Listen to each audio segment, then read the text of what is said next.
ఈ రోజు అమెరికాలో జరగబోయే ఇండియా వర్సెస్ పాకిస్తాన్ మ్యాచ్ లో ఎవరు గెలుస్తారు అనుకుంటున్నారు?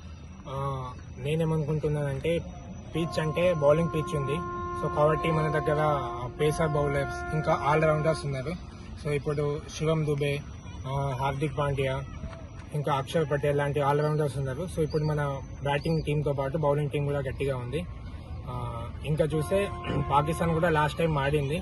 సో వాళ్ళు ఓడిపోవడం జరిగింది.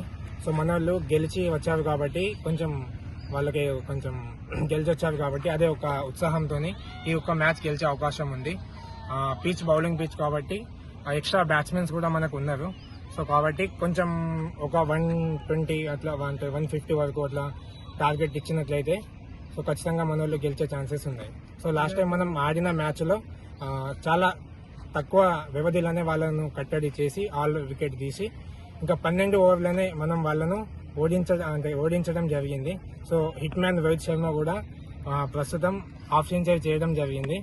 సో మన దాంట్లో చూస్తే ఓపెనర్స్ కొంచెం సందేహం ఉంది. సో ఓపెనర్ విషయంలో విరాట్ కోహ్లీ మరియు రోహిత్ శర్మ కాకుండా ఇంకెవరైనా వస్తారా? సో ఈ విషయంలో ఏదైనా క్లారిటీ ఉంటే మనం చెప్పొచ్చు ఖచ్చితంగా ఇండియా అనేది